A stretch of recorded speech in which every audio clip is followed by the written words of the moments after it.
topic is Partners in the Struggle, and we're talking to Mr. Earl Jordan and Ms. Clemmy Greenlee.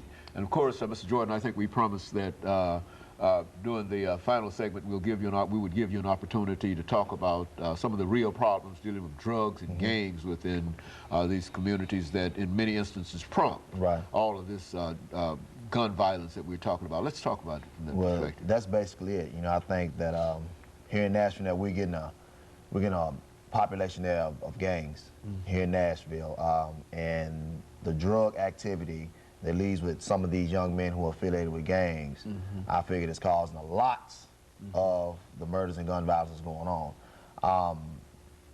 We must talk to the young black males. It's going to take myself, Ms. Clemmy, and yourself to say, hey, you know, go to these young men who are in the schools that may be troubled, to say, hey, you know what, put these guns down, put these dope packs down. You know, the only for sure life that you're gonna lead when you're on the streets is your death. Basically, that's what's gonna happen. That is what I see. You know, I work in the school system here in Nashville. Some of our children who are in the schools are affiliated with gangs. And I asked them, I said, will these gangs love you when you're incarcerated? Okay. Will these gangs love you or help out your moms when, you know, she may need some food on her table or what have you? You know, don't get caught up in this gang mentality, because what it's doing right now is taking a lot of lives. And when you have violence, you have drugs or what have you, you're going to have death. That's going to be the final analysis with all of this. And so I think we need to address this from, you know, the governor's standpoint, the mayor, chief police, who I think is doing a good job. You know, I know he's getting a lot of flack over his son and things of that nature, but he's doing a good job. He's doing everything that he can, but it's going to take us to make sure that we can crack down on what's going on in our community, you know, and that's where it is, you know. And when I come in or when we come in, it's just to say, hey, you know what, we're going to put that voice where the voice wasn't before. And when we speak, you're going to hear us. And that's what Partners in the Struggle is all about. Well, you know, you mentioned the fact of gangs in Nashville. Now, did not the police department say that there are no gangs and there's no gang activity or no gangs in Nashville? That these are, I mean, and I say that because it seems that you're working within the area and whatever, and you have done it, and you believe that we've got a lot of gangs in Nashville that are acting in concerted efforts to do what gangs do. If they stated that, then I don't know, because I've seen several situations where they say it may have been a gang situation. So maybe they did, maybe they didn't. I know for a fact these are what my kids talk about, the Bloods and the Crips. You know, that's not something that you learn on Sesame Street. These are, you know, the rags and the whole nine. I mean, you know, and this is what our children think that life is supposed to be about, a rag that represents, you know, blood of the Crips. And I'm looking at my life right now and saying, when I was growing up in the 70s, you know, I was able to go outside and play and have a good time. Now, if you go outside and play with today's society, knowing there may be a gang situation, that's another life taken with this stray bullet that they call. And it shouldn't be that way. It shouldn't be that way. My kids ought to be able to come outside, my son and my daughter ought to be out and be able to come outside and play without worrying about a stray bullet coming from somebody else. And then the media, excuse me, by saying, well, they were at the wrong place at the wrong time. That's a misprint. If my children in the confines of their home, they're at the right place.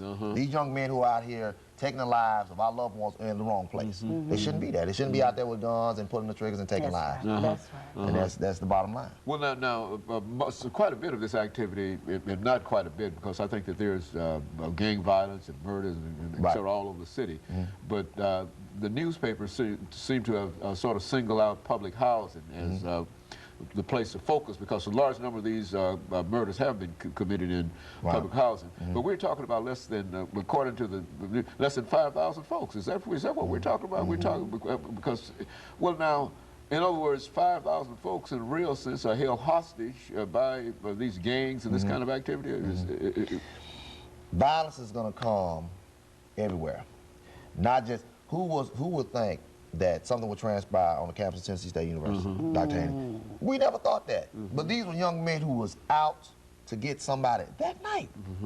You know, it could have been public housing, it could have been Bellevue, Brentwood. Violence is everywhere now. Don't single out public housing. This is just an easy target for these young men, because that's where they hang, that's where they do most of their drug transactions. It's easy, you know, it's easy. But at Tennessee State University, where Mr. Ping life was taken, that's unacceptable. So it's not just in public housing, and I don't want that to be the key. It's everywhere. Gun violence and murders is everywhere. It's to the point now, you know, we got to be almost looking behind our backs. You know, worry about am I next? That's right. You know, and it shouldn't be that way. It shouldn't be that way. So I don't want to say it's just in public housing. It's not. And of course, I don't wish to imply that, but I am saying that this is a small element of the population, but for all of that violence to come out of it, well, now, do you think that it's anything that can be done to deal with the drugs and gun violence in the areas where it occurs? I mean, these are so many emotional kinds of things, and it's very, very difficult to stop a murder when it's based upon emotions and etc. But what can be done? I mean, where do we go? I'm gonna say something, and I'm gonna let Ms. Clement come in. I think, where as a community, if you see someone in your environment, your neighborhood selling drugs, call the police. Okay. It's easy as that. Call the police and say, hey, you know what? I pay my taxes. This is my house. I don't want no drug dealer right next to my door. You need to come and find out what's going on and evict these folks or whatever you do, police, department, or what have you.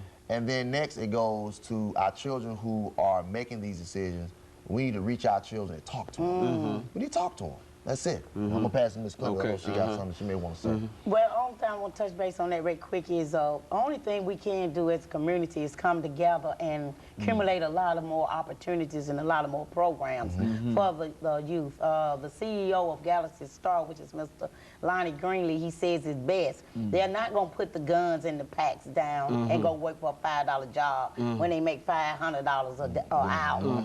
So if we get together and think of some opportunities and programs for them, which he had came up with a 10-year plan called OFC, Opportunity for Change, and it's just waiting for somebody to come and see it and develop it. We don't have enough buildings for them to come into and see, well, if I decide to give you this gun and this pack, what you got to offer me? Can you send me to college? Can you give me a scholarship? Can you help me get my GED? Can you teach me how to be a dad? So that's really the basic answer. We as a community, the society, and the system have to come up with more opportunities and more programs for them. What if I take 15 people off the corner today? Where am I going? I got a place to put them, but what am I going to do to them the next day? Do they have a class? Can I just send them to a Vanderbilt now? Can I put them in TSU class now? No. So more opportunities and programs being developed. How do we know that they won't quit if we don't put some kind of opportunity in their face? And looking at all of the holidays that's coming up now, we have a lot of kids, including my 3-year-old son, Jaquan Sullivan. I have to say his name because he's a victim now that's going to grow up without a father, and he's already asking, where's my dad? So the community, the system, the media, some of the black churches. The black churches. Got to get in there. Amen. Some of the black churches, we have to come out and take a calculated risk on some of these kids and quit worrying about their pants hanging down, the braids in the hair, and the grill in their mouth. Let's see what we need to do to love on them so they can love on themselves so they can quit taking everybody's lives. No more situations where the black churches are afraid to come out. Bring church to them. You know, a real thug, he's not going to come to the church. You better bring the church to him. Right. You know, and that's what needs to happen. And I think once we break the core, and this is what Adrian Dixon's mom, Regina Hawkins, said about the 2 men that murdered her daughter. She said when these 2 young men came into the situation where they was murdered, they came into night court, she was just saying how cold and hard their hearts were. You got to channel that with love. A lot of these brothers don't know what love is. If you walk up and hug them right now, they may just break down and cry and say, I want your help. You know, sometimes that thug mentality is just a front because they need love. Mother and father in the home, so they don't know how to react. And this is the part of our problem with our black men, our little boys. And we got a job to do. We got a job to do. But I think that that's a good start in terms of dealing with the job, and that is to identify the problem. And you think that it's a problem that, and of course we need more programs, as Ms. Greenlee has pointed out.